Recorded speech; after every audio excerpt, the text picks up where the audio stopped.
dear friends, welcome to my YouTube channel Adarsh institute of English. आज की video में discuss करेंगे literary term का एक मोस्ट इम्पोर्टेंट पार्ट एलेजी। देखेंगे इसकी डेफिनेशन, इसका ओरिजिन और सम इम्पोर्टेंट एलेजीज और पास्टोरल एलेजी।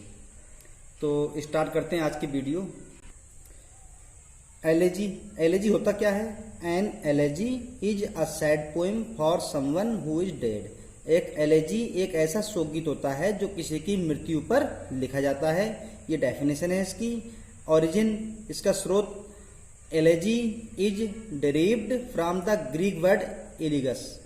जो एलेजी वर्ड है ये ग्रीक वर्ड एलिगस से लिया गया है, जिसका मतलब होता है अ मॉर्नफुल सॉन्ग, एक दुख भरा गीत, ये इसका मतलब होता है। उसके बाद देखते हैं आगे, द फॉर्म्स ऑफ एलेजी। जो एलेजी की फॉर्म्स हैं were introduced in the 16th century. Elegy के लिए 16वीं शताब्दी में इंट्रोड्यूस किया गया था। इसके जो मीटर होते हैं वो होता है याम्बिक पेंटामीटर। ये याम्बिक पेंटामीटर में होती है। अब देखते हैं कुछ फेमस एलेजीज। सबसे पहले देखते हैं इन मेमोरियम। इन मेमोरियम मोस्ट इम्पोर्टेंट एलेजी है। इसे कंपोज किया है अल्फ्रेड लॉर्ड टेनिसन ने, और टेनिसन एक विक्टोरियन पोइट हैं। इनका जन्म 1809 को हुआ था और मृत्यु हुई थी 1892 में।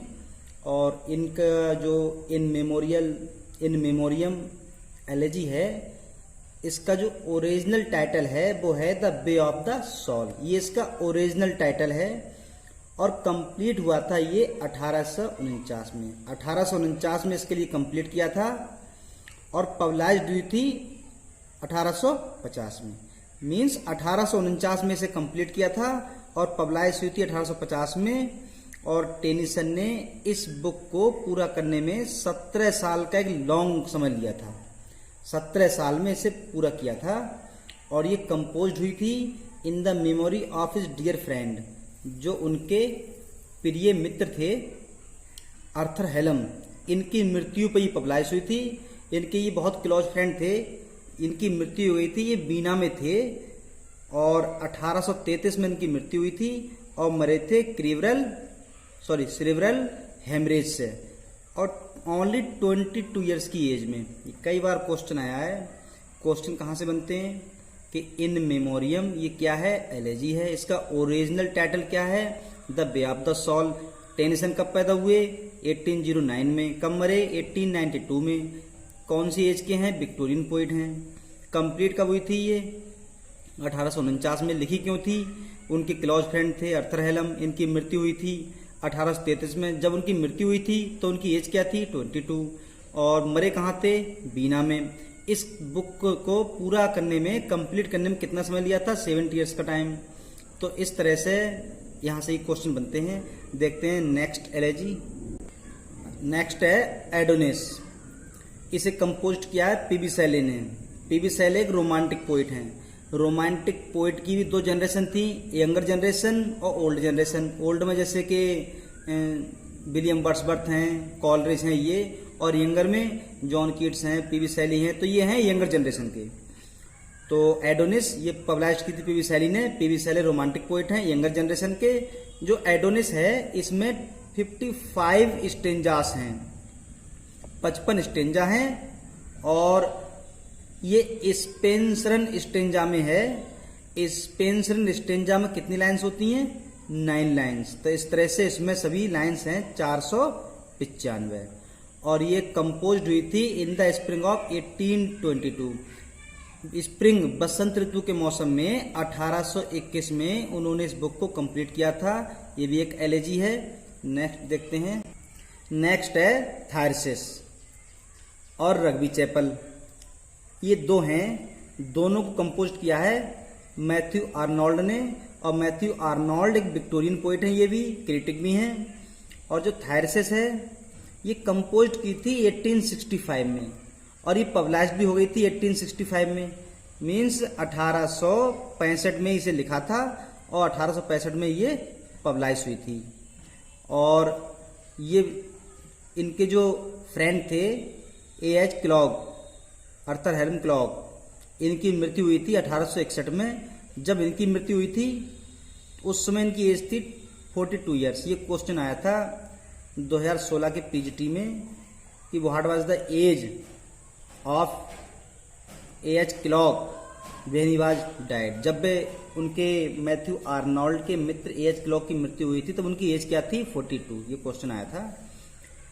तो थायरसिस किसने कंपोज की है? मैथ्यू आर्नोल्ड ने। कब कंपोज की है? 1865 में। और पब्लाइज की हुई है, पब्लाइज भी हुई है 1865 में। एएच क्लॉक की मृत्यु पर लिखी है।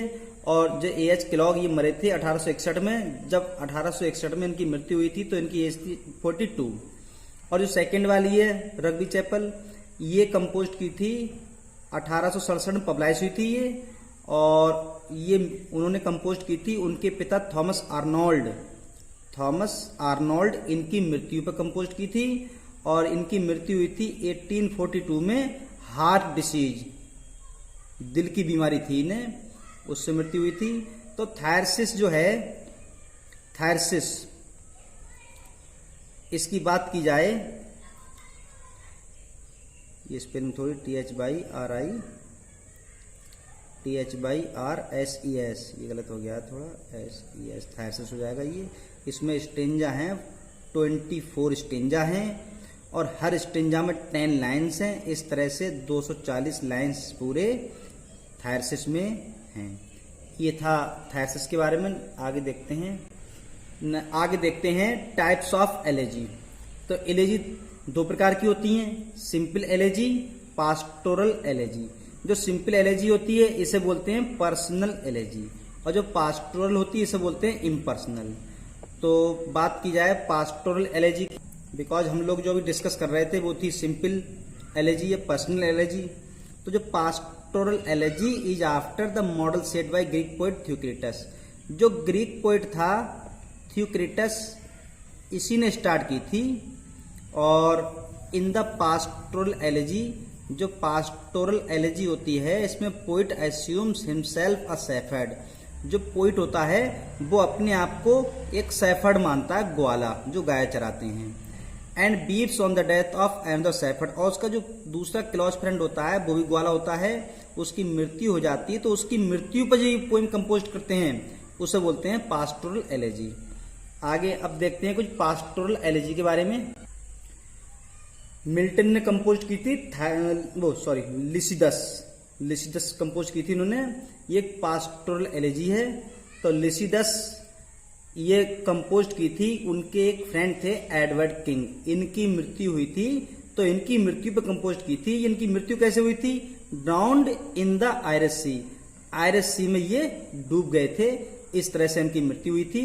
इस पोएम में लाइन्स हैं 193, 193 लाइन्स हैं। और ये पब्लाइज्ड हुई है 1637 में और रीप्रिंट हुई थी 1645 में। तो ये क्वेश्चन कई बार आया, ये कैसी एलर्जी है? पास्टोरल, किसकी मृत्यु पे है? Edward king. कैसे मरे थे?